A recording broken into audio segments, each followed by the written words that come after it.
llevar estamos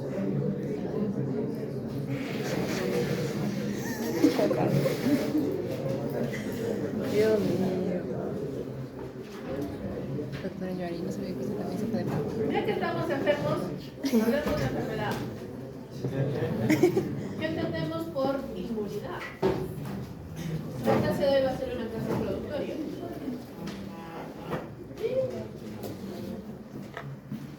Miren qué bonito, miren qué guapo. Así se miraba la pantalla cuando el otro reflector estaba nuevecito en mi tercer año de universidad.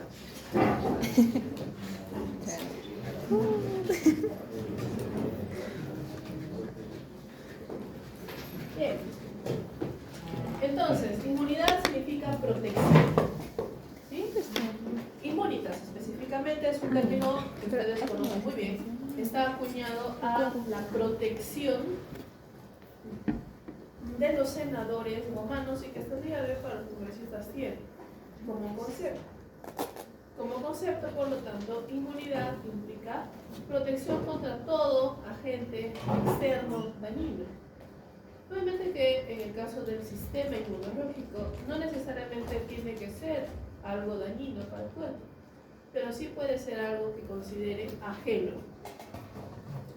Por lo tanto, un agente ajeno será un agente inmunogénico, es decir, que activará el sistema inmunológico y puede ser de forma clásica, convencional, que esos son muchos ejemplos, infecciones por microorganismos, pueden ser otro tipo de partículas que no necesariamente son dañinas, por ejemplo, el polen. Nadie se muere por un poco de polen, pero hay personas que son alérgicas al polen, por lo tanto son agentes inmunogénicos. Luego tenemos lo que van a ser células dañadas y células malignas.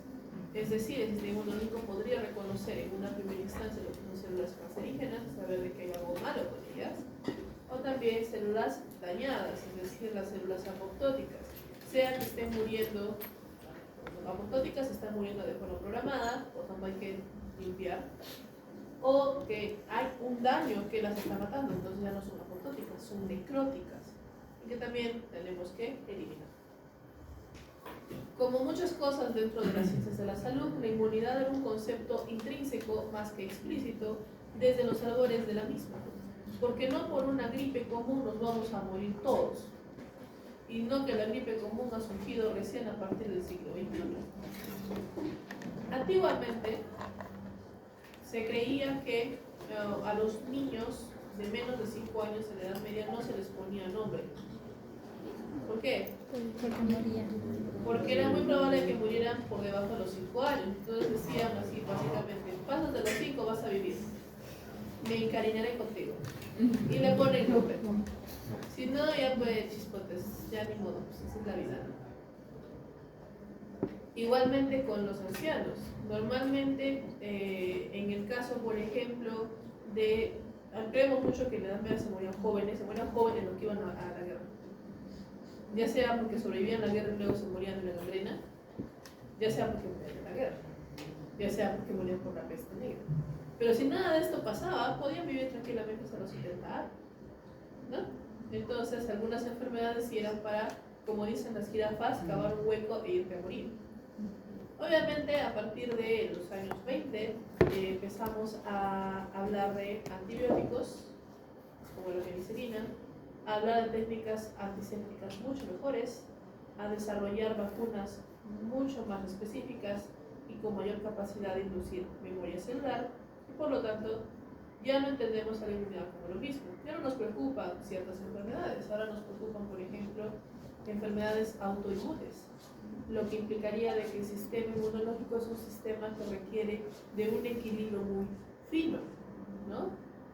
Nosotros podemos blandir una espada para luchar contra nuestros enemigos, pero también nos podemos cortar con ella si no tenemos cuidado.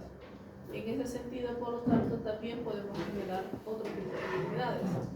En realidad, uno de los conceptos básicos con los cuales se identificó a la inmunidad como tal fue gracias a la vacunación contra la viruela, y fue una vacunación casi accidental. En China sí fue totalmente a propósito, en el que pasaban las pústulas de una persona enferma a una persona sana.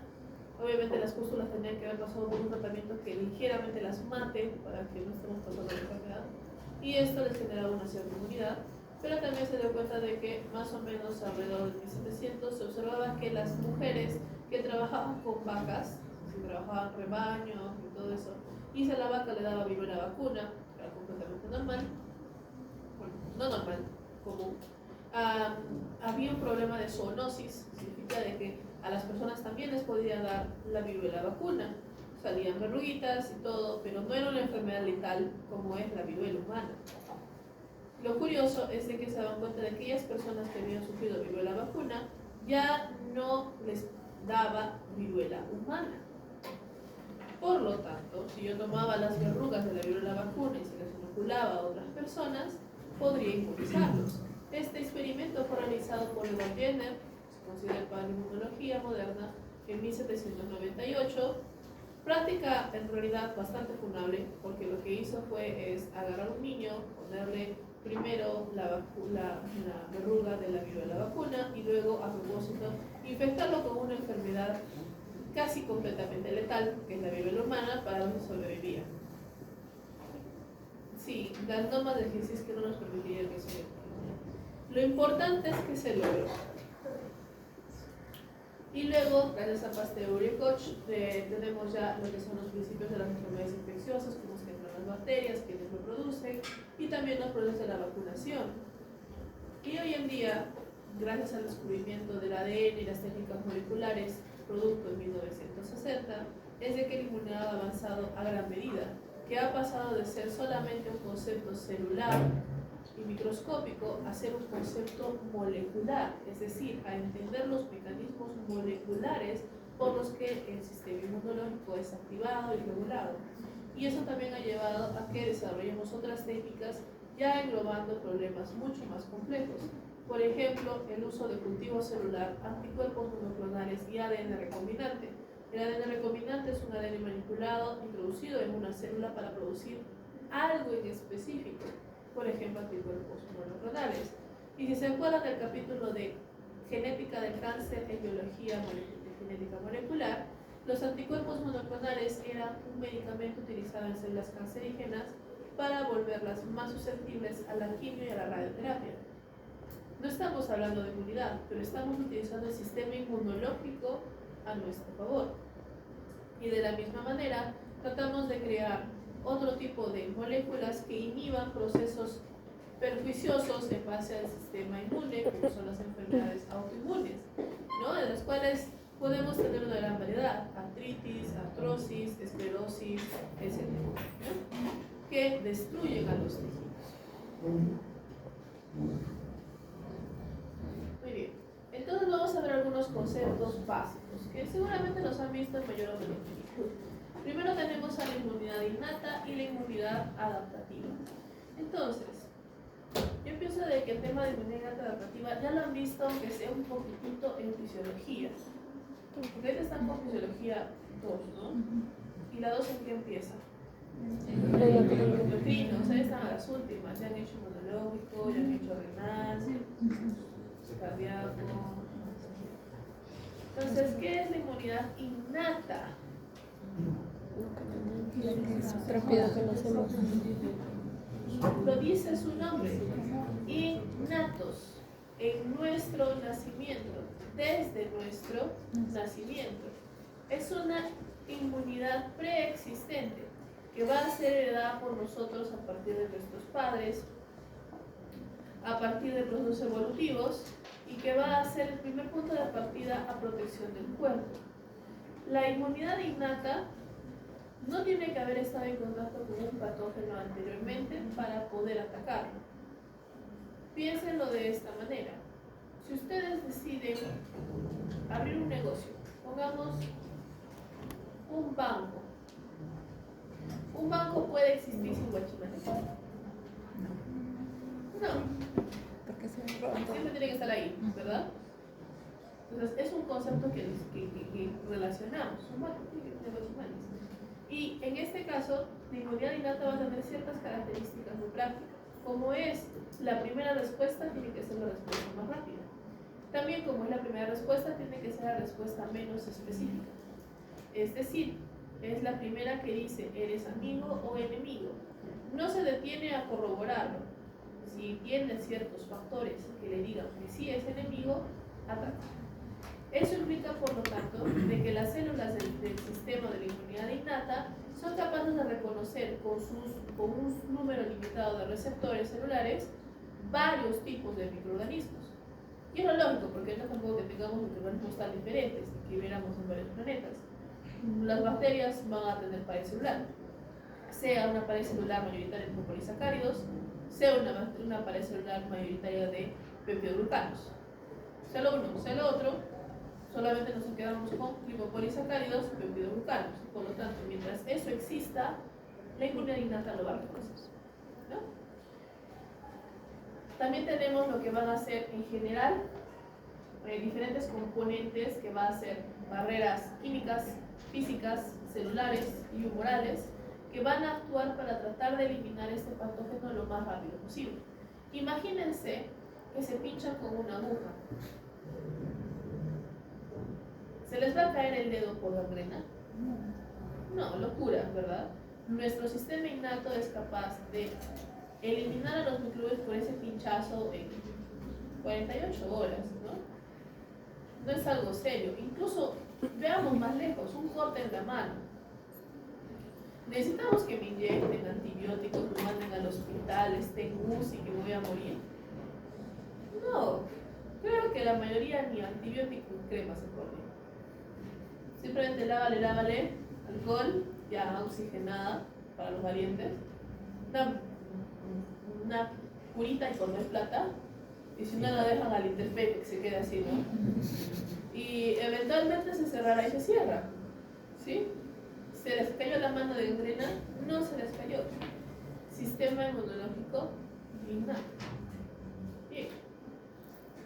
Por lo tanto, actúa en horas o días de la infección, está presente antes de la infección, respuesta rápida poco específica, mecanismos celulares y bioquímicos preexistentes, presente en todos los organismos multicelulares, va a ser una respuesta básica. Entonces, entre las barreras también tenemos, como hemos dicho, barreras físicas, que es la piel. Nuestra piel es relativamente hermética, especialmente la piel externa. ¿Cómo tiene que entrar un microbio?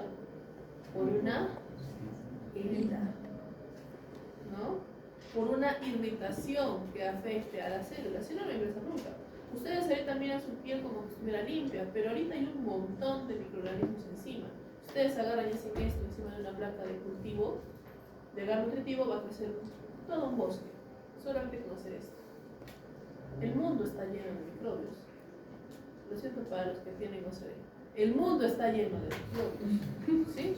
Eso no significa que nos estemos enfermando a cada rato. Es la primera barrera. Ahora, obviamente que la piel no es lo mismo que tenemos en los ojos y en la boca. Hemos dicho de que somos relativamente herméticos porque tenemos que comer y tenemos que eliminar desechos. Por lo tanto, esas zonas de piel van a tener también mucosas. Y esas mucosas van a tener a su vez enzimas que igual van a proteger contra ciertos microorganismos, ¿no? Porque nuestra boca es, y nuestra nariz es por donde ingresan todo. Me estaría enfermando cada rato, y eso no sucede, ¿no?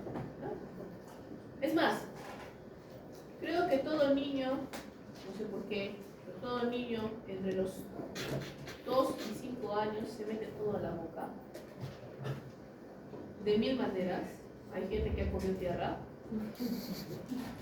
Hay otra gente más enferma que ha comido jabón en barra. Jabón no, la goma en barra. O la goma líquida. No sé. He tenido compañeros en kinder que hacían eso. No sé. O la clásica de alguien que tira las cosas, luego las agarra y luego dice, no sé por qué, me falta calcio.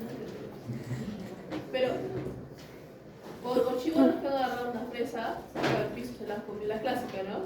Se cayó. Ya se contaminó ya. Se murieron. No, ¿verdad? Normalmente la mucosa y las enzimas que se encuentran en la boca son suficientes para matar matar la mayoría de patógenos. Entonces ahí tenemos las barreras químicas. Y si todo falla, porque es posible que falle, se induce a la inmunidad adaptativa. La inmunidad adaptativa es una inmunidad que toma un poco más de días, aproximadamente una semana, y que está más enfocada en la activación de células para buscar microbios especializados, que suelen ser los linfocitos. Aquí sí estamos haciendo un engaging de células después de la exposición a un microbio. Y por lo tanto la respuesta puede ser más lenta, pero es mucho más potente y más especializada. A diferencia de la inmunidad innata, que suele ser local, corte de mano, fricción en mano, desapareció en mano, la inmunidad innata es sistémica. Corte en mano, se mete un bicho raro, les dio fiebre. Eso ya no es un simple corte en la mano. ¿Sí? Entonces, normalmente esta mejora también con exposiciones sucesivas, que se genera una memoria inmunológica, y ha surgido con la evolución de las especies. Entonces, la inmunidad innata ha surgido normalmente en varios organismos relativamente sencillos, pueden ser plantas, insectos, sermitos, etc., hace 500 millones de años, mientras que la inmunidad adaptativa ha empezado a surgir con los cefalópodos, o mejor dicho, los invertebrados con mandíbula, alrededor de 360 millones de años. ¿Por qué? Porque es altamente específica. Pensémoslo de esta manera. Otra vez el ejemplo del banco. Y es más fácil entender inmunología cuando hablan de formas hermanas. Digamos que viene una persona a pocos amigos a un banco. Se ve sospechosa. El chimán la ve, dice, este es sospechoso ya. Y resulta que sí es un ladrón. Pero el ladrón es más inteligente. Y se baja al guachimán. ¿Qué hacemos? ¿Qué han visto tantas películas que hay de este tema? ¿Qué se hace? La casa de papel, la casa de papel. Alarma. Primero la policía. La policía no logra nada, los francotiradores, el equipo SWAT. El equipo SWAT no logra nada, al ejército, ¿cierto? ¿Cuáles son los detalles? Primero el guachimán como que lo vio de pocos amigos, como que ahí quedó, no, imagínense una película de ese estilo, de ahí quedó todo, ¿no?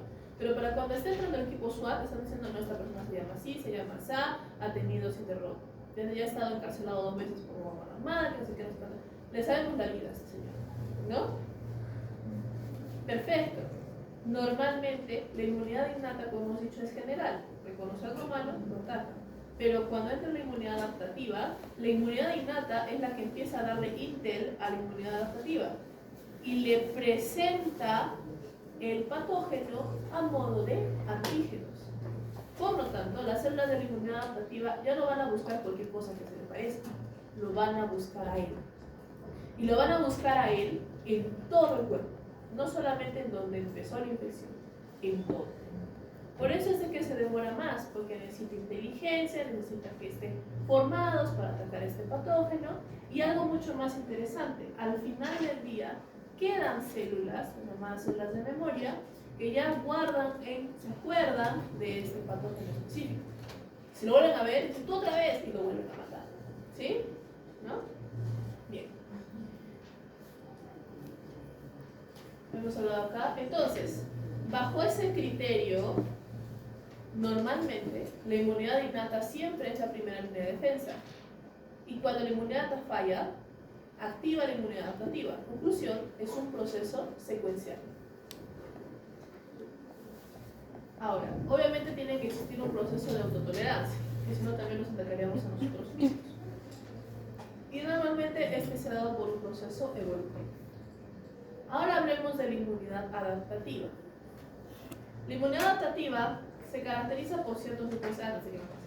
La inmunidad innata, normalmente, ¿qué células son asociadas a la inmunidad innata?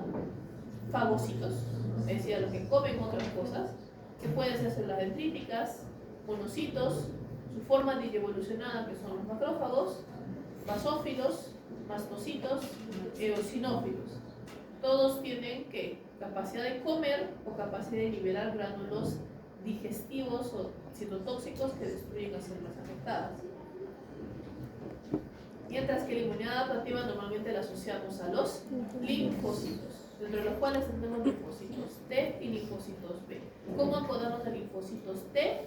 Porque los linfocitos linfocitos T maduran en el timo, T de timo, mientras que los linfocitos B terminan, cuidado, que empiezan, maduran en la médula ósea, terminan su maduración en el vaso, B de vaso, linfocito B.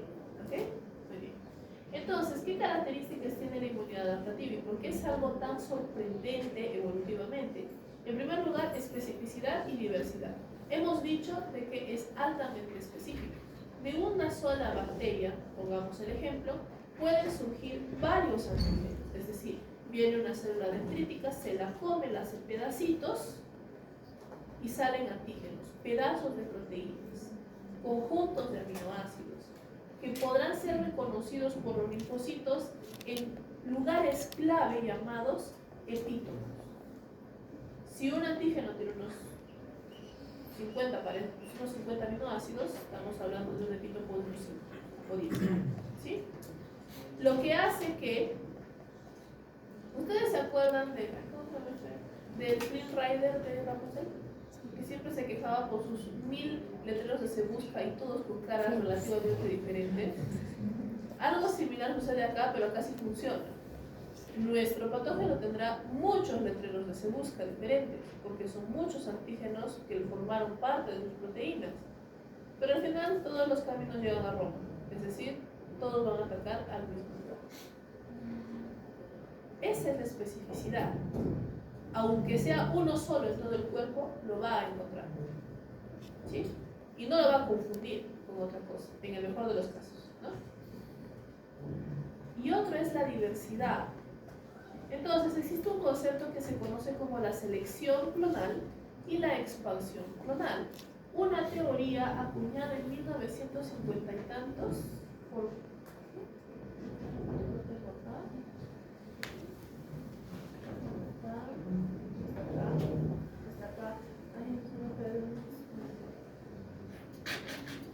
Este señor era 1957 por Burnett. Ahí está. ¿Qué sucede? Ninguna célula va a funcionar sin receptores. Es porque se comunican. Y los linfocitos, para todos sus grandes logros, tienen sus grandes efectos. Ellos nunca trabajan con un patógeno directamente. Trabajan con células. Piénsenlo de esta manera. Las células de la inmunidad innata son policías. Los linfocitos son investigadores. Los investigadores nunca trataron con el malo, sino con la información que dejó atrás, ¿no? Con la escena del crimen. Entonces, bajo ese concepto, ellas tienen que presentarles el antígeno. Si van por ahí el microbio entero, no lo van a reconocer hasta que le hayan presentado una foto, que es lo lógico, porque no lo conocen y no son capaces de reconocerlo por ideas sencillas.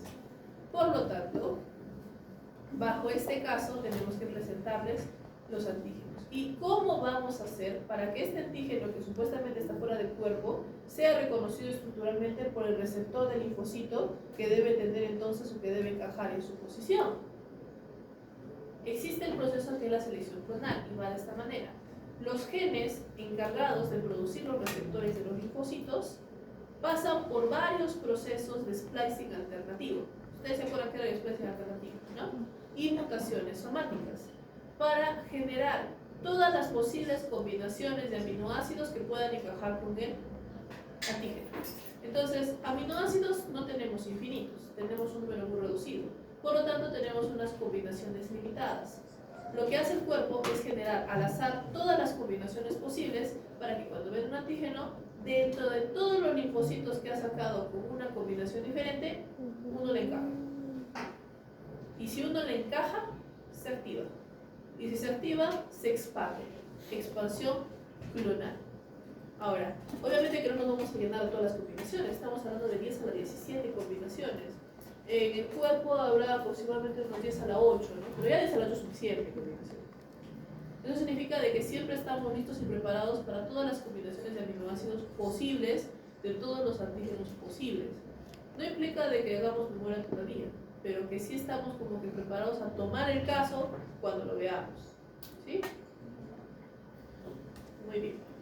Luego tenemos la famosa memoria. Ahora sí, obviamente no vamos a hacer este proceso del cero toda la vida, porque ustedes se dan cuenta Tenemos primero una respuesta primaria que es justamente la activación del linfocito B T de periferia, porque circulan en el torrente sanguíneo, que van a tener que ir a los órganos secundarios especializados, complementarios especializados, en donde vamos a generar la mayor activación o la expansión total, en donde suelen estar la expansión de linfocitos T, la expansión de linfocitos B y la producción de células de memoria. Por lo tanto, en la inmunidad adaptativa tenemos una respuesta inicial y una respuesta secundaria, también conocida como respuesta primaria TX, respuesta primaria Y respuesta secundaria TX. Entonces, bajo ese concepto, esto demora tiempo, al menos una semana, 2 semanas. Entonces, no podemos cada vez que nos encontramos ante un mismo patógeno estar haciendo lo mismo todo el tiempo. Por lo tanto, siempre queda una población de linfocitos B de memoria y T de memoria para que cuando lo vuelvan a ver, se salte todo esto, se salte en innata, se salte en primaria y de frente amplifiquen y lo destruyan. ¿Sí? Como la de todas las torres gemelas. Chiste fundable del día.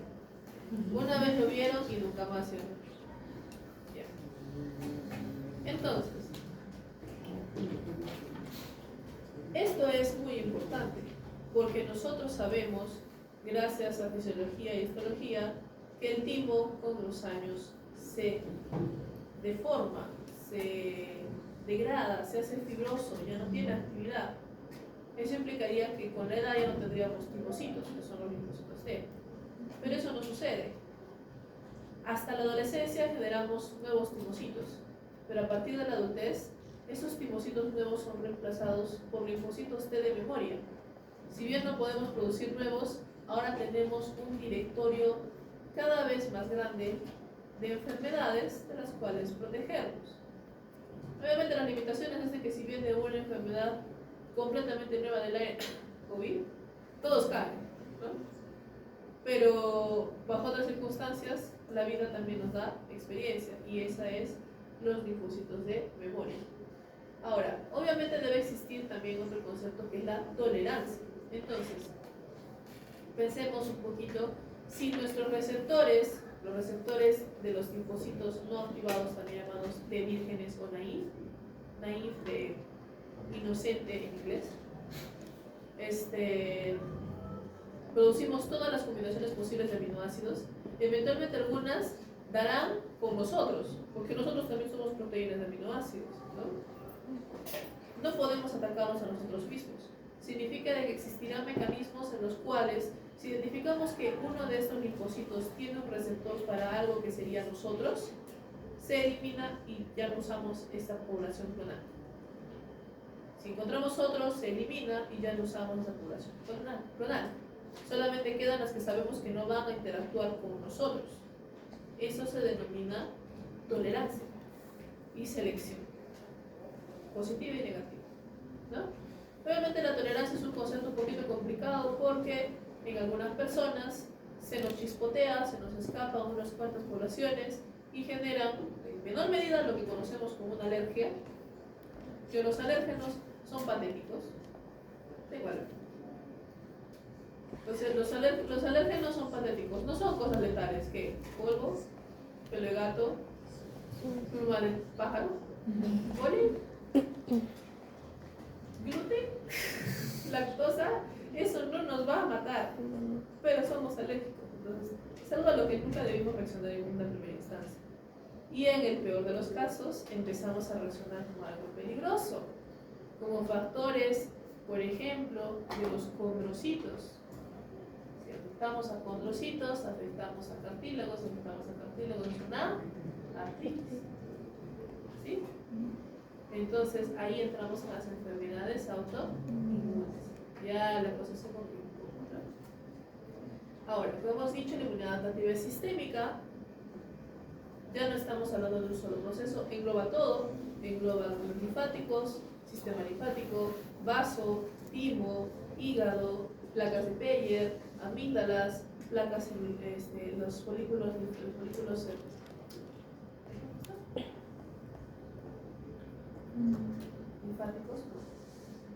No fue el nombre. Las placas de Peyer. No. Pero bueno, ya volverá. Hasta me sé las partes. Ok. Donde están los linfocitos, dentro de placas de T, dentro del colon, de esas zonas, ¿sí? No, nada. Polígonos. No, los nódulos tienen cápsula. Ganglio. No, tampoco. Ya no, ¿no? ¿Se fue? Ya, ok. Y finalmente, autorregulados. Entonces, como hemos dicho al principio, una espada sirve para defender, pero también nos puede lastimar. Cuando hay una infección, nuestro sistema debe dispararse y actuar a todo lo que pueda dar. Pero cuando ya no exista, se tiene que ir. Porque si no se va a empezar, quiero o no, a dañar nuestros tejidos, ¿no? Imagínenlo de esta manera. Hay comentario funable. Segundo comentario funable del día. Imagínense que estamos en una guerra, que seguimos a los conflictos actuales y de repente nos queremos entrar en guerra en Latinoamérica. Bombas nucleares no tenemos, pero las restos y las ciencias sí hay muchas. Entonces, empezamos en guerra y empezamos a bombardear al enemigo. El enemigo ya se murió. ¿Valdría la pena seguir bombardeando? ¿Qué sucede si seguimos bombardeando? Destruimos. Lo dejamos todo planito, ¿verdad? Algo muy similar sucede en el cuerpo. Activar el sistema inmunológico implica generar moléculas inflamatorias, aumentar la temperatura del cuerpo, retener líquidos, mover células de su lugar, activar inclusive moléculas citotóxicas. Es una guerra. Algunas células sanas y otras células que no son células inmunitarias caerán. Si el sistema inmunológico sigue activado, seguirán cayendo. Seguiremos bombardeando y bombardeando hasta que el tejido se dañe. Por lo tanto, la inflamación tiene que parar, la inflamación tiene que ceder. ¿Quién sabe cuándo parar? El propio sistema. Entonces el sistema es autorregulado. Otro concepto interesante dentro de la inmunidad adaptativa es la inmunidad humoral versus la inmunidad celular. Entonces acá tenemos, estamos avanzando, ya. Entonces acá tenemos, como hemos dicho, dos actores muy importantes, a las células y a los componentes o lo que las células liberan. En general, la inmunidad adaptativa o el sistema inmunológico adaptativo está asociado a dos grandes combatientes que son los linfocitos T y los linfocitos B. Pero dentro de ellos existen subpoblaciones. Dentro de los linfocitos B, las subpoblaciones más conocidas son los linfocitos B plasmáticos, que producen anticuerpos. ¿Por qué los anticuerpos son interesantes? Porque se unen a los patógenos, como que los marcan, como que les ponen pues una de esas pulseras de libertad condicional, y pues si sale la señal, lo matan. Lo matan células o lo mata el sistema de control. Evitan que se unan a otras células porque los bloquean, los ozonizan a los patógenos y suelen quedarse. Algunos se quedan, se comparten, como la inmunoglobulina G con la inmunoglobulina A.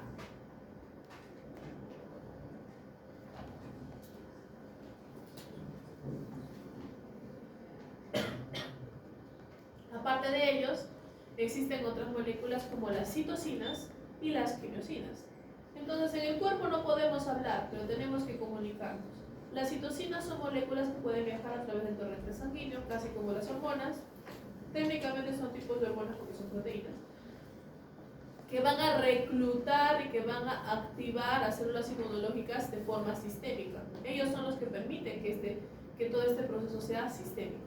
Las quimiosinas son un subgrupo de citocinas que son las que se encargan de hacer migrar a las células al sitio de infección. Entonces ellas también son producidas por las propias células inmunológicas. Son como mandar señales de radio. Si el sistema innato detecta un patógeno, son los primeros que desarrollarán citocinas proinflamatorias, es decir, que amarán a todos los demás. Y el sistema adaptativo, cuando vea que ya se pasó un peligro, producirá citocinas antiinflamatorias para que todo vuelva a la normalidad. Igual, son señales.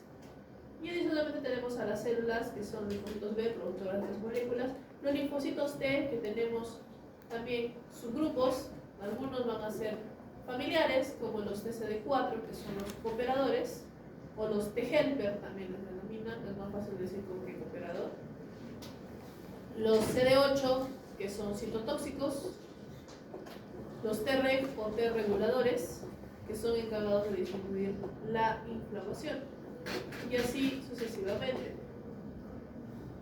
Entonces, si nos acordamos un poco, en la inmunidad humoral, normalmente la inmunidad humoral está encargada de atacar microbios extracelulares, en donde los anticuerpos, como hemos dicho, podrán eliminar las infecciones a través de otras células, sistema de complemento, opsonizarán, bloquearán el ingreso de estos microorganismos a células en caso de que sean intracelulares, o su interacción, caso contrario, o también se unirán a las toxinas de los microorganismos extracelulares e evitarán que reaccionen con células y por lo tanto estas se maltraten y se destruyan. Mientras que en la inmunidad celular vamos a tener dos caminos: los microbios extracelulares, que pueden ser fagocitados a través de los macrófagos, células dendríticas, o los intracelulares, en donde va a entrar el linfocito T citotóxico.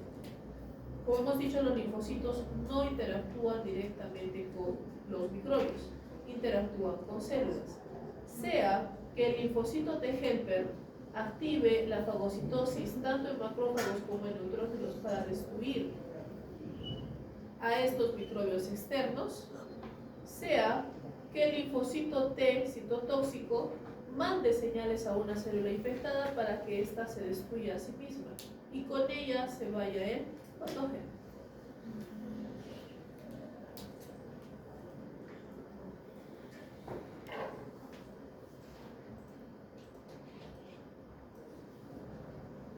Entonces, ahora no vamos a entrar en tanto detalle porque esto requiere de información, requiere tiempo, lo que estamos haciendo es un overview.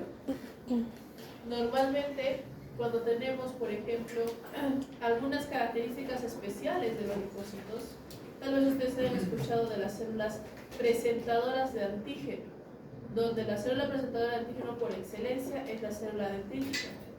La célula dendrítica es una célula de inmunidad innata, cierto, pero es el puente entre la inmunidad innata y la adaptativa, porque es capaz de viajar a los centros o a los órganos inmunológicos secundarios para activar a los linfocitos. Entonces, ella hace bastante trabajo, pero no es la única. Los macrófagos también tienen algunas capacidades presentadoras de antígenos y también los linfocitos B. Pero los linfocitos B hay que tomarlos con cautela. Si bien pueden reconocer los microbios por sí solos, no pueden actuar por sí solos. Todavía necesitan un T cooperador, un T helper, para estar activados por formas de células plasmáticas. Por otro lado, los T cooperadores son los que avisan, ¿no? Los T cooperadores suelen activar a otras células para que se incremente o se expanda la respuesta inmunológica. Son los chismosos, por así decirlo. Una vez de que los activan, avisarán a todo el mundo que hay un problema. ¿Quién es todo el mundo? Activación de macrófagos, generación de moléculas proinflamatorias y activación de proliferación de linfocitos T y linfocitos B. Los linfocitos T citotóxicos suelen eliminar tanto a células infectadas como células sospechosas, también lo que va a hacer a otros linfocitos en caso sea necesario, y tenemos finalmente los linfocitos T reguladores que inducen la muerte de los linfocitos que han estado actuando. Entonces, a diferencia ya sé que voy a utilizar para este caso. Entonces, normalmente después de la inflamación, digamos, la guerra de los clones en Star Wars, ejecutamos la Orden 66 y desaparecemos a todos los clones porque ya no se necesitan. Dije que era funable, ¿cómo está? Quien ha visto conoce la referencia. Los linfocitos T reguladores mandan señales a los linfocitos que actuaron y lucharon por nosotros para que mueran, porque que se queden causa daño en los tejidos. Así solo se quedan los de memoria, ellos se pueden quedar. ¿Sí? Muy bien. Otro concepto interesante, otro concepto a considerar es inmunidad activa versus inmunidad pasiva. La inmunidad activa, como su nombre lo indica, para que ustedes se acuerden, es aquella inmunidad que requiere de actividad. ¿La actividad de quién? De nuestro sistema inmunológico. Es decir, tienen que ganarse el pan con el sudor de su frente. Por lo tanto, tendrá que estar expuesto a un patógeno, iniciar el proceso de inmunidad innata, activar la inmunidad adaptativa, pasar todo el trauma de generar anticuerpos y demás hasta llegar a las células inmunitarias de memoria, ¿sí? Mientras que la inmunidad pasiva es aquella en la que nosotros nos prestamos las defensas de alguna parte y en consiguiente no se quedan con nosotros. En el primer caso es porque es como si de repente Colombia se aburriera de pelear con nosotros y decidiera que va a tomar la rosa por la fuerza y entramos en guerra. Inmunidad activa, nos defendemos solos y Colombia se va. Inmunidad pasiva, no tenemos con qué defendernos, así que Estados Unidos trae una armada para defender por nosotros, ¿no? ¿Los estadounidenses se van a quedar aquí eternamente? No, se van a ir de regreso a su país cuando la guerra acabe. ¿Estaremos indefensos otra vez? Pues sí, porque no hemos generado memoria, ¿ok? Entonces, características de inmunidad activa: se genera por expulsión de un antígeno, el hospedador participa de forma activa en la respuesta inmunitaria, produce memoria inmunológica y por lo tanto una protección duradera a lo largo del tiempo que queremos a nosotros. Y normalmente estamos hablando de una inmunización, puede ser inmunizaciones, no vacunaciones, infecciones, y vamos a tener una respuesta lenta. Pero a veces no nos conviene una respuesta lenta, por lo tanto actuamos en inmunidad pasiva, que se adquiere por transferencia ya de toda la respuesta inmunitaria, es decir, anticuerpos de un individuo que está inmunizado. El hospedador es el receptor pasivo de estas defensas. Como ya han estado formadas, nunca se generan células de memoria, por lo tanto no hay una protección temporal, y en este caso es para que se vayan, porque la respuesta tiene que ser inmediata, para atacar un problema inmediato. Algunos ejemplos son, entonces, por ejemplo, las inmunoglobulinas A y G que van a pasar por la placenta y la leche materna. Los niños, los bebés recién nacidos, están desarrollando su sistema inmunológico, por lo tanto necesitan protegerse con algo que ya existe, que es que la inmunidad de mamá, ¿no? Hasta que desarrollen su sistema inmunológico. O también puede ser, por ejemplo, anzuelos antitoxinas. Entonces, cuando los muerde una serpiente, no van a esperar semanas a que se vaya el veneno con su sistema inmunológico, ¿verdad? Van a buscar, especialmente en otros animales, generar, por lo tanto, o obtener inmunoglobulinas o antitoxinas, que van a ser anticuerpos que van a atacar la toxina y la van a neutralizar. Respuesta inmediata, lo más inmediata posible, mejor, ¿no? ¿Seremos inmunes a las serpientes? No, porque no hemos generado memoria, pero ya no nos hemos muerto, que es mejor. Y, como hemos dicho, la respuesta es inmediata, porque no tenemos que pasar por todo el proceso de reconocimiento y activación. Entonces, veamos un ejemplo. Yo voy a usar esto de ejemplo de la inmunidad completa, pero lo estoy viviendo, estoy acá experimentando en vida. El ejemplo de una infección respiratoria por el virus, yo estoy con una infección respiratoria por el virus ahorita. Resfriado común. ¿Cómo empieza un resfriado común? Pues en mi caso estoy convencida de que me contagió mi abuelita. Cuando regresé de vacaciones y me saludó de besito, y luego me dijo, ay, estoy enferma. Gracias. Gracias, señora. Entonces pasaron 4 días de incubación y aquí me tienen. Eso significa de que yo me he enfermado el 15 de agosto, no estoy en mi casa. Empecé con dolor corporal, luego tenía cansancio, descubrí que tenía fiebre y empecé con un moquillo fastidioso, líquido, que no me dejaba en paz. Al día siguiente amanecí con dolor de garganta, no podía pasar líquidos, tenía más cansancio, más dolor de cabeza, más fiebre, malestar corporal, me dolían los músculos y sabía que estaba resfriada.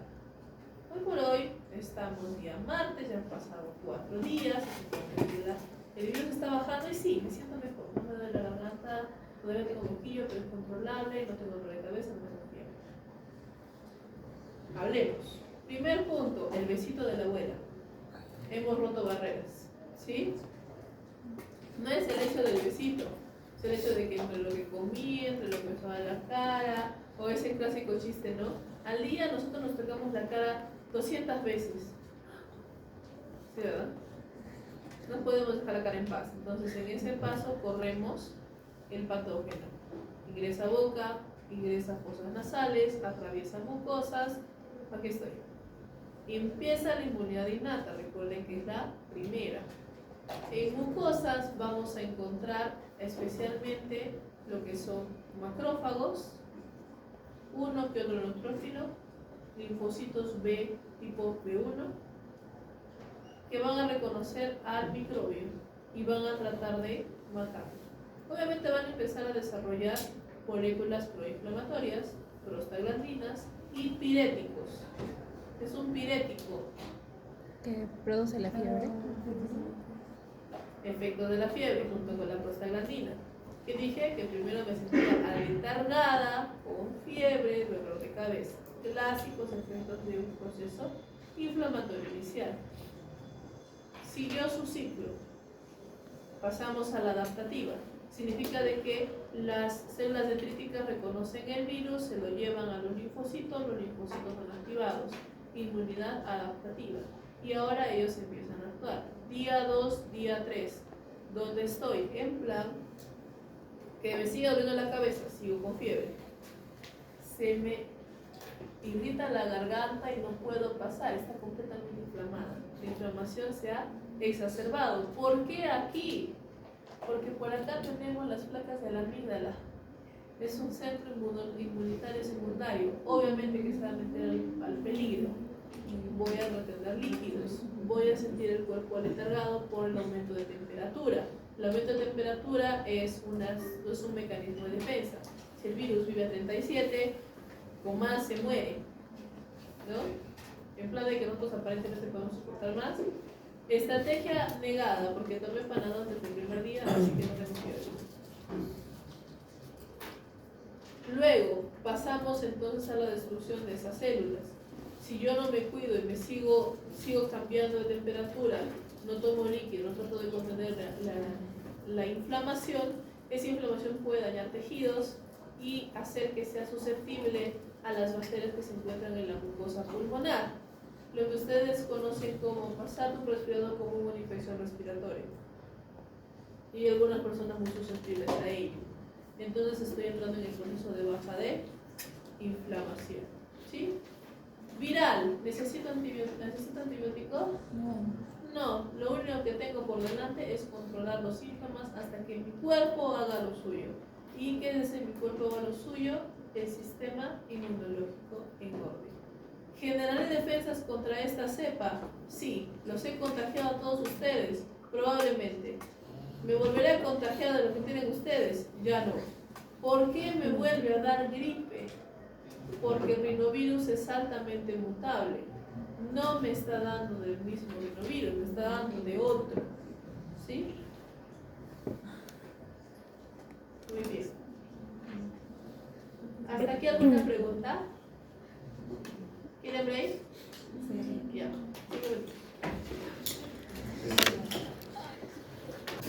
De cara todo eso. Maquillada. Inicio de break.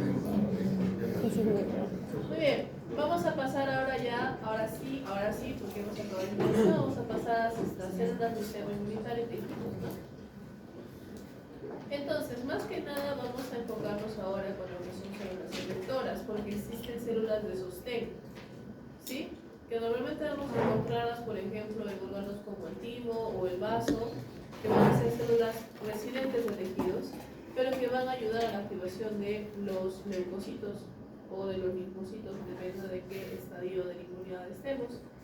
Y normalmente las células efectoras propiamente dichas, que son todo lo que son los tipos de leucocitos, células dendríticas y macrófagos, son aquellas que van a tener un reconocimiento rápido y sistematizado.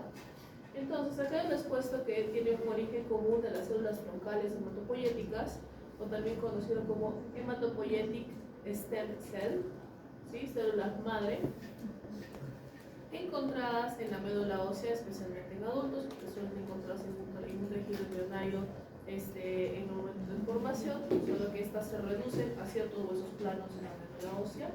En el interior de los huesos Y vamos a tener acá en unidad, según su progenie, las dos clasificaciones mayoritarias que son las mielocíticas, donde vamos a encontrar a los granulocitos, a las células dendríticas, y algunas poblaciones de monocitos, y las linfocíticas, donde van a estar todos los linfocitos. Entonces, por eso es que yo pasé acá, porque esto sale más abajo en lo que es tejido de médula ósea, pero es una manera sencilla de representar entonces a esto. Entonces acá tenemos al HSC, la célula troncal hematopoyética, ¿no? La que puede autorrenovarse, es decir, que a sí misma se recupera para no perder la cantidad de células hematopoyéticas. Y luego tenemos un progenitor multipotente, el cual, dependiendo de una molécula conocida como el factor estimulante de colonias.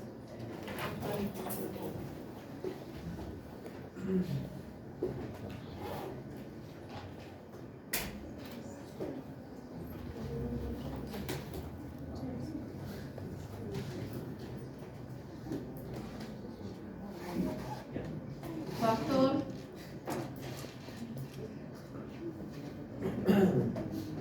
estimulante de colonias. ¿Sí? Solo vale con un montón. Y a partir de ahí sale el monocítico, el granulocito macrofágico. ¿Sí? Un eosinofílico. El epitelial también, ¿no? ¿Qué sucede? Estos factores son factores de crecimiento. Son factores que inducen a la diferenciación celular. En este caso, si estamos trabajando con los linfocíticos, no vamos al progenitor linfocítico común, sino al progenitor mielocítico potencial. Y a partir de ahí, con otros factores de crecimiento, nos vamos a separar dentro de lo que son el eritroblasto al eritrocito, el megacardioblasto, el megacariocito a las plaquetas. El mastocito, que tiene un progenitor único, pero que es muy similar al basofiloblasto. El basófilo y el mastocito como que se parecen mucho. Los dos son chiquitos, los dos tienen gránulos de un color azul intenso, los dos tienen actividad citolítica, los dos funcionan contra parásitos y helmintos. ¿Cuál es la diferencia entre los dos? Uno circula en sangre y el otro se queda en tejidos. Los mastocitos se quedan en tejidos. Fin. ¿Okay? Luego tenemos a los eosinoblastos, que dan los eosinófilos, las precélulas dendríticas, que nos dan células dendríticas. Cuidado, ahí vamos a ver que las células dendríticas tienen varias especializaciones. Las células dendríticas clásicas son las que estamos viendo acá, que tienen su progenitor, porque hay células dendríticas que salen de los monocitos en un tipo de diferenciación muy especial. El monoblasto, que es monocito,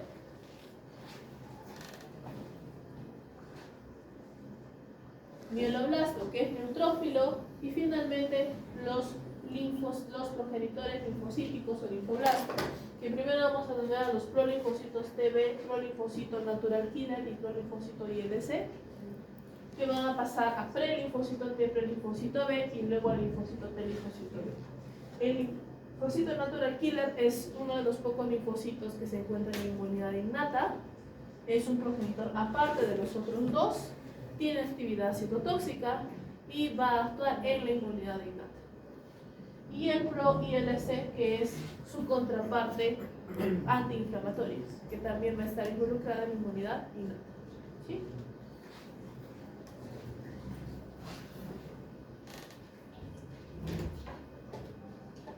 Ahora sí lo vemos por acá. Entonces, como hemos dicho, tenemos clasificaciones, dos clasificaciones generales. Ahora que vimos que está en la cabeza fresca, esto va a tener más sentido. Mielocíticas, que son los que comen los linfocitos, y la mayoría de células dendríticas. Linfocíticas, todos los linfocitos. Aunque algunos circulan en sangre, la gran mayoría, hay otros que van a estar únicamente en tejidos y en órganos. Los linfocitos mayoritariamente solo van a estar ya sea timo, ya sea vaso, ya sea órgano linfático, y ahí van a estar recorriendo. Los macrófagos, la función evolucionada de los monocitos, van a estar en tejido, algunos de forma especializada, otros no tanto. Las células dendríticas son un poco diferentes, son las células dendríticas residentes de un tejido específico, que tienen una población pequeña, y la gran mayoría de células dendríticas normales clásicas que pueden estar en tejido, yendo a un órgano, yendo para aquí, yendo para allá, ¿sí? Que están en camino. Ahora, ¿cómo identificar estas células inmunitarias? Normalmente se las identifica a través de ciertos receptores o proteína de membrana que se conocen como los Cluster of Differentiation o CDs. A la actualidad existen más de 200 CDs descubiertos. ¿Necesitamos aprenderlos todos? No. Necesitan aprenderse aquellos exclusivos de ciertas células. Ya se lo saben algunos. Por ejemplo, CD4, CD8, ¿sí? Son exclusivos de células.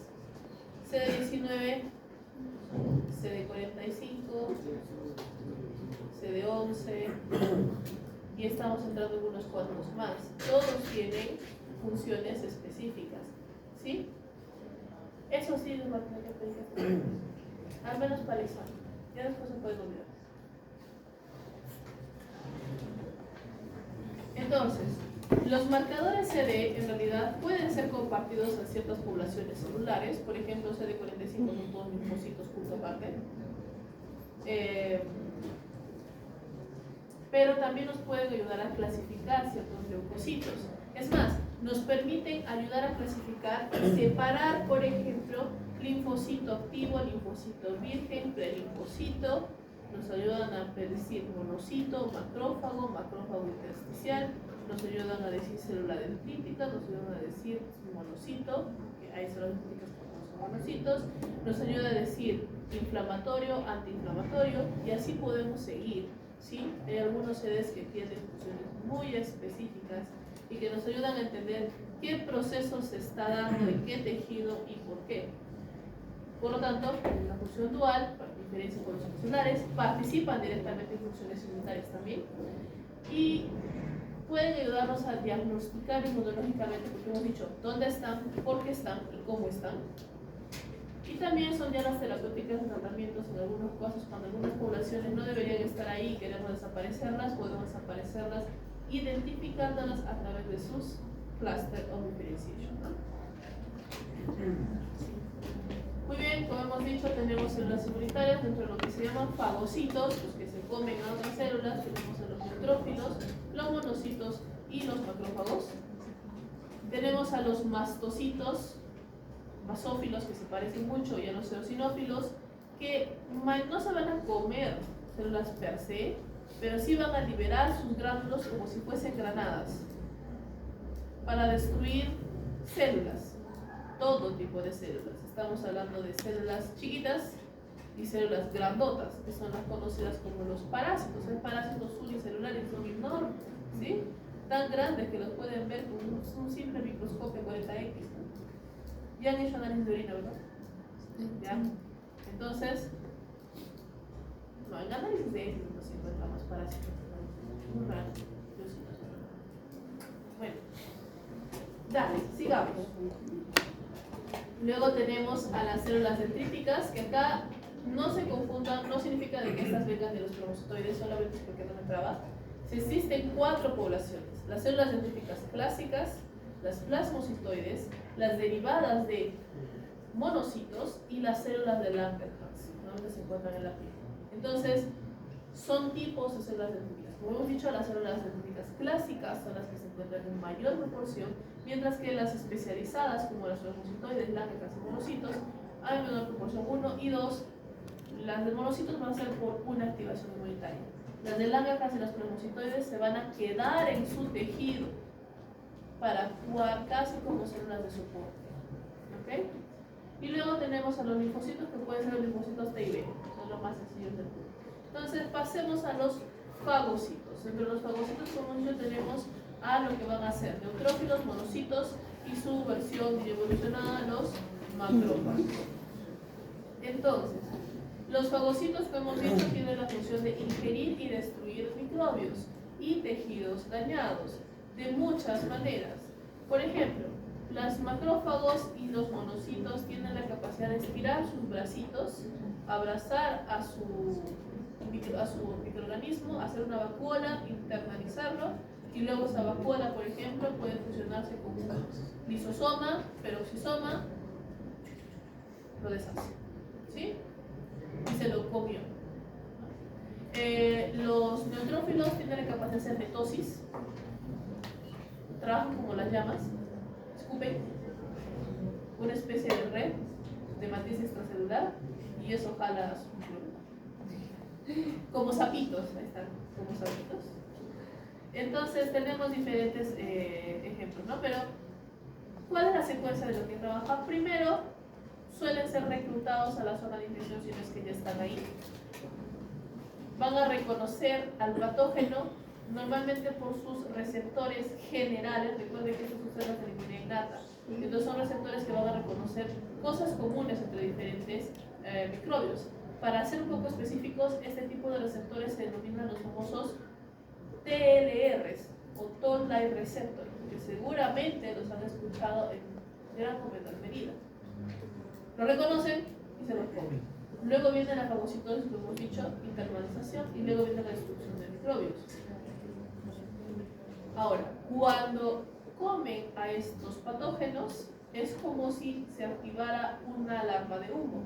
Al mismo tiempo se producen citocinas para atraer más células al sitio de infección. Es decir, acá hay comida gratis, vengan a comer, tal cual. Traen más células y al mismo tiempo también están ya desarrollando los antígenos para poder presentárselos a los linfocitos, que de alguna manera u otra tienen que llegar ahí o los otros tienen que viajar. ¿Sí? Ese es el detalle. Actúan en la inmunidad innata y son el puente a la inmunidad adaptativa. Entonces acá tenemos, vamos a empezar primero con los neutrófilos. Morfológicamente no me voy a detener. El neutrófilo es una célula de tamaño medio, característica de que va a tener unos gránulos de una tensión muy ligera y se les denomina polimorfonucleares porque su núcleo adquiere diferentes formas. No es que tenga varios núcleos, es un solo núcleo que decidió jugar a hacer perritos con globos y empezó a hacer lóbulos de sus núcleos, y mientras más viejo sea, más lóbulos tiene, sino que no los pudo desarmar. Entonces sería el famoso neutrófilo encallado, que es una sola tripita, que sería el juvenil. Luego vienen 2 lóbulos, luego vienen 3 lóbulos, luego vienen 4 lóbulos, hasta 5 lóbulos, ¿sí? Y luego se muere. Y luego repetimos el proceso. Muy bien.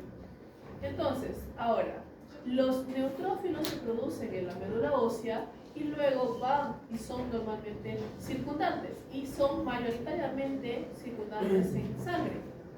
¿Cuál es el porcentaje de neutrófilos en sangre? 50%. Más o menos, ¿ah? Un poquito más. Sí.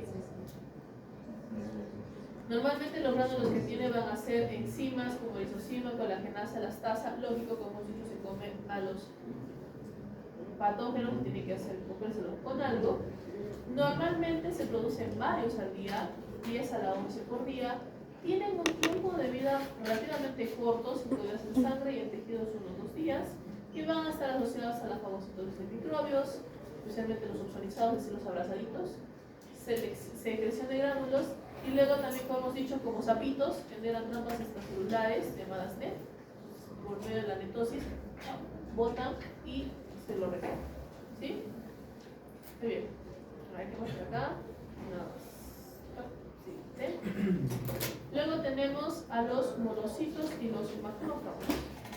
Los monocitos circulan en sangre en una medida pequeña, tienen una vida relativamente corta, de unos 7 días, y se pueden diferenciar en macrófagos cuando llegan a ciertos tejidos. Otra característica interesante, algunos macrófagos pueden durar toda la vida del huésped. Por eso les decía evolucionados, porque van a tener una función completamente diferente. Entonces, a diferencia de los monocitos que tienen un tiempo de vida relativamente corto, los macrófagos pueden vivir por largos periodos. Su respuesta es mucho más prolongada y en este caso van a producir también moléculas, curiosamente, proinflamatorias y antiinflamatorias. Entonces, antes de pasar ahí, los macrófagos que se quedan en tejidos son conocidos como macrófagos residentes. Dentro de esos macrófagos, algunos, como hemos dicho, fueron monocitos circundantes alguna vez, llegaron al tejido, les gustó, se mudaron y se convirtieron en macrófagos residentes y tuvieron un tiempo de vida larga. Curiosamente se ha visto de que hay otros macrófagos que surgieron durante el proceso embrionario y que no surgieron de la médula ósea, sino que surgieron de otro grupo celular y se quedaron ahí. ¿Sí? Imagínenlo de esta manera, todos decimos de que venimos de África, ¿sí o no? Y que de ahí nos mudamos por el estrecho de Bering, no pudimos volver y nos quedamos en América. Imagínense que esos son los monocitos transformados en macrófagos residentes. Y aparte, resulta que sí tuvimos autóctonos de América, que se juntaron con estos advenerizos. Y esos son los monocitos residentes que se produjeron a partir de un tejido embrionario diferente. ¿Okay? ¿Por qué es importante tener a los dos? Porque esta población es pobremente reemplazada. No significa de que estén ahí para destruirse, significa que estén ahí para comer microbios de avisar y reclutar otras células.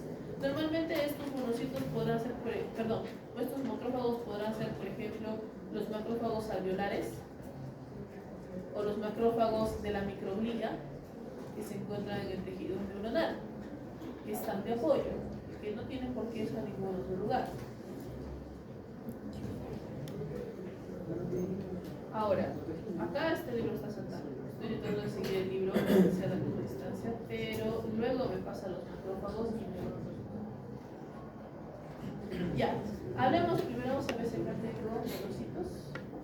¿Monocitos? No tengo monocitos, ya, ok.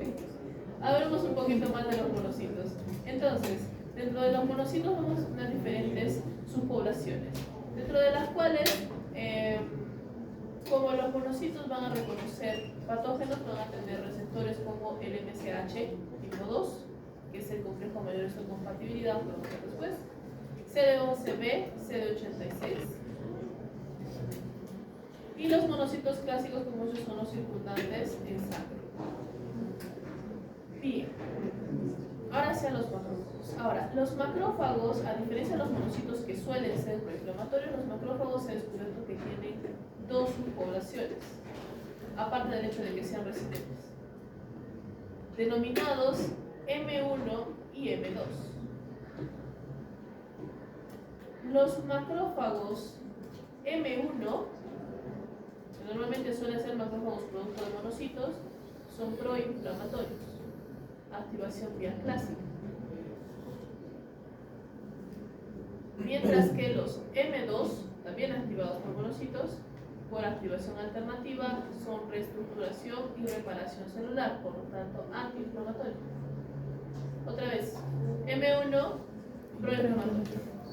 M2, antiinflamatorio. M1, destrucción de patógenos. M2, reparación de tejidos. Porque ya no les voy a decir ni macrófagos, solamente voy a decir M1 y M2. Vamos a ver eso más adelante. Ya. Entonces, hemos dicho de que podemos tener inflamatorios, que son los derivados de los monocitos reclutados, los residentes, originales del saco vitelino o hígado fetal, y tienen capacidad de autorrenovación que se quedan en los tejidos por todo el tiempo de la persona, tienen bastante tiempo de vida. Luego tenemos algunos fenotipos especializados en el órgano, como los que cumplen en el hígado, los alveolares en el pulmón y la microglia en el tejido neuronal. ¿Qué diferencia a los neutrófilos de los macrófagos? Los neutrófilos tienen una respuesta rápida de vida corta, los macrófagos una respuesta prolongada de vida larga.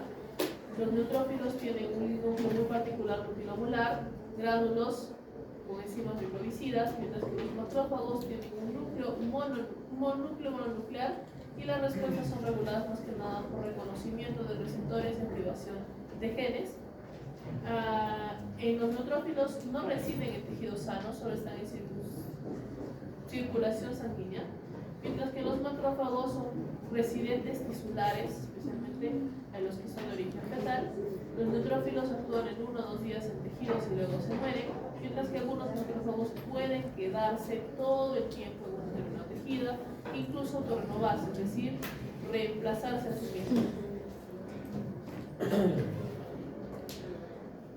A ver qué tenemos acá.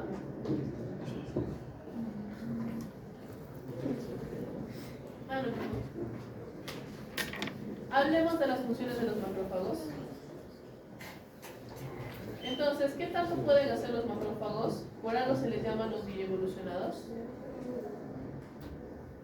En primer lugar, como hemos dicho, tenemos el reconocimiento de un microbio a través del receptor TLR o Toll-like receptor.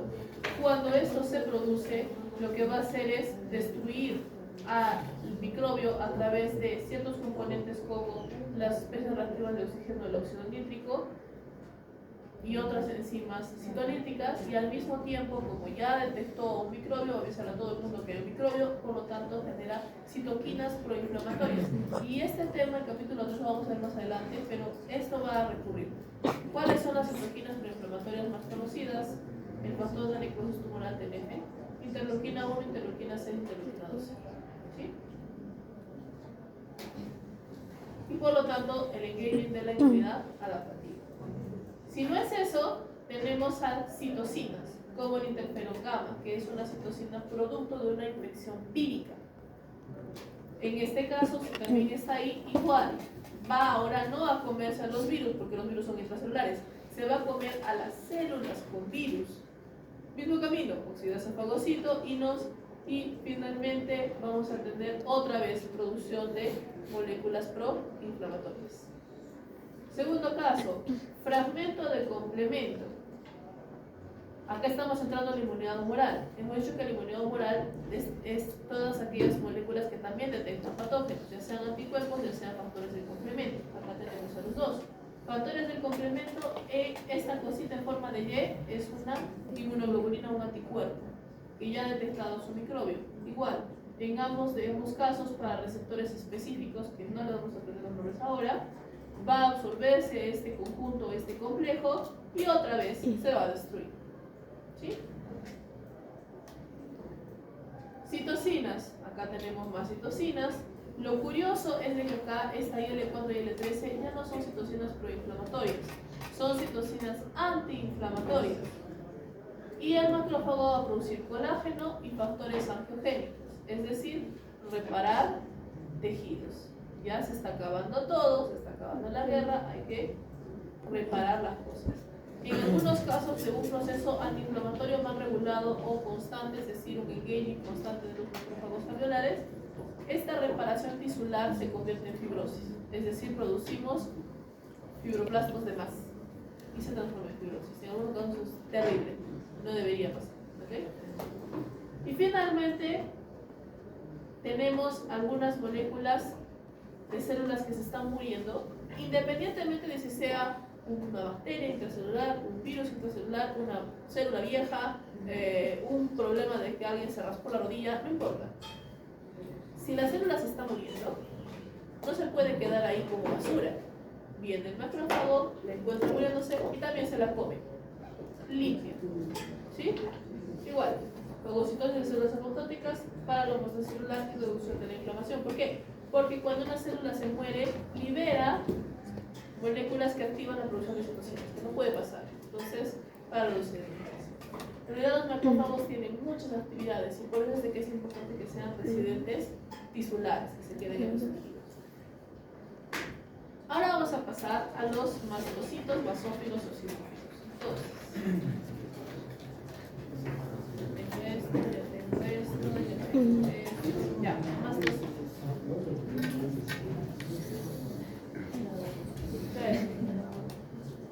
Y es hora, ¿no? Ya son libres. No se las hace bien. Estamos a la mitad.